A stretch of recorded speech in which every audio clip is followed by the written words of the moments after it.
السلام علیکم ورحمت الله وبرکاتو د ایب انګلیش چینل ته ښه راغلاست. زه به نن تاسو ته په دغه ویډیو کې د وایټ سټوډیو یعنې د یوټیوب د چینل چې کوم وایټ سټوډیو د موږ سره د هغې دوه پټ داسې رازونه وایم کوم چې د هر یوټیوبر دپاره ډېر مهم دي. که چېرته دغه اپشن تاسو کلوز یا آن پرېږدئ نو ستاسو چینل د دې د وجې نه ډیلیټ کېدلی شي. نو هغه کوم داسې سیټینګونه دي یا سیکرټس رازونه دي چې هر یوټیوبر لپاره دومره مهم دي او ضروري دي. نو راځئ چې په دغه ویډیو کې زه تاسو سره دا ډسکس کوم. دا ویډیو اخره پورې وګورئ. که یو سټیپ مو میس کړو او مین خبر یعنې مین پوینټ تاسو پکې پرېښود نو بیا هم ستاسو د دې ویډیو څه فایده نه شوه چې وموکته، یعنې ستاسو چینل بیا هم ډیلیټ کېدلی شي. نو راځئ چې دغه اپشن یې ډسکس کړو. ګورئ چې کله تاسو وایټ سټوډیو ته را انټر شوئ او خپل کانټنټ مو اوپن کړو، تاسو به راشئ ویډیو باندې به کلیک کړئ. کله چې تاسو په ویډیو باندې کلیک کړئ تاسو به ښکته راشئ، ښکته به راځئ.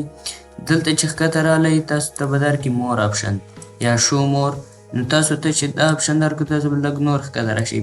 اول یې موږ سره پیډ پروموشن. ګورئ پیډ پروموشن د دې څه وجه ده. دا اول به زه تاسو ته یوټیوبر خبره کوم. موږ سره یو یوټیوبرو مختلف قسم کې ویډیوګانې به یې اپلوډ کولې. نو هغه یو سټوډنټ اول سر کې بیا ځان ته چینل جوړ کړو. بیا تقریبا 16 میلیون سبسکرایبر شو په چینل باندې. ګورئ 16 میلیون سبسکرایبر ډېر زیات دي، یعنې هر څوک یې نشي کمپلیټولی. نو اوس دغه چینل ډاون د ویوز نه ورباندې راځي او سبسکرایبر یې سټپ شوي دي. د څه وجې نه؟ دغه یو اپشن د وجې نه، د پیډ پروموشن اپشن د وجې نه. دا اپشن نه ده، د دې اپشن د وجې نه هغه دا نو آن کړی، نو ځکه دغه چینل اوس ډاون شو. هغه څه چل کړی و، هغه یو ځای ته تللی و، هغه کس نه یې پیسې اخیستې وي او بیا چې کله پیسې کس نه اخیستې وي نو کله چې هغه یو ځای ته ورغلی وي دغه چینل والا، یعنې یو ویډیو جوړه کړې وه هغه نه په دې ویډیو کې د پیسې اخیستې وي. هغه کس سره چې د ویډیو جوړه کړې وه هغه نه یې پیسې اخیستې وي.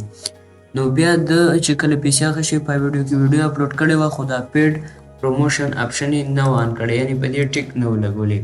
نو بیا د ده ویوز ته چې پته ولګېده چې د پیسې اخیستې دي او ویډیو اپلوډ کړې ده او دغه اپشن یې نه ده آن کړی، یعنې ده څه ډوب بوکولو نو په هغه کې دې ګیر رالو او اوس هغه ویډیو هېڅوک نه ګوري.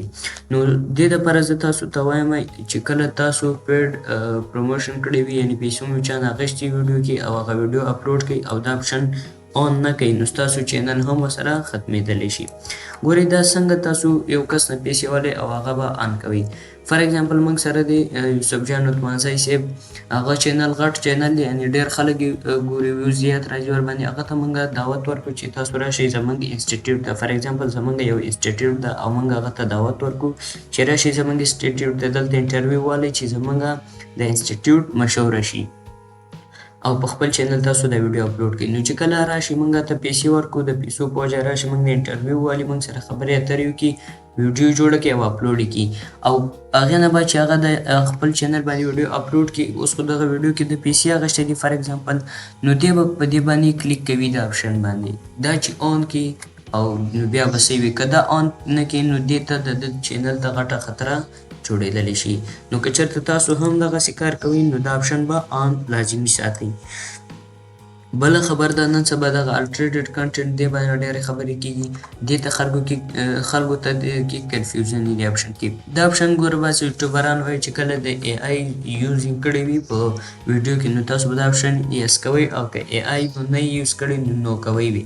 نو ګورئ دا د هغې دپاره بلکل نه ده، بس د دې څه ضرورت نشته موږ ته، صحیح ده، دې کې هېڅ ضرورت نشته. که اے آی وي او که ساده ویډیو وي دې ته ضرورت نشته. نو دغه دوه اپشن وي، امید لرم په دې به تاسو پوه شوي یاستئ او د که چېرته چینل باندې نوي یئ نو د سبسکرایب کړئ چینل، کمنټ لازمي وکړئ او شیر یې کړئ دا ویډیو. د نوې ویډیو دپاره بیل آیکن لازمي اوپن کړئ، یعنې دباوې کړئ چې نوټیفیکیشن په ټایم درشي او دغسې خطرو نه هم بچ وساتم. See you next time in next video. Goodbye. Tata.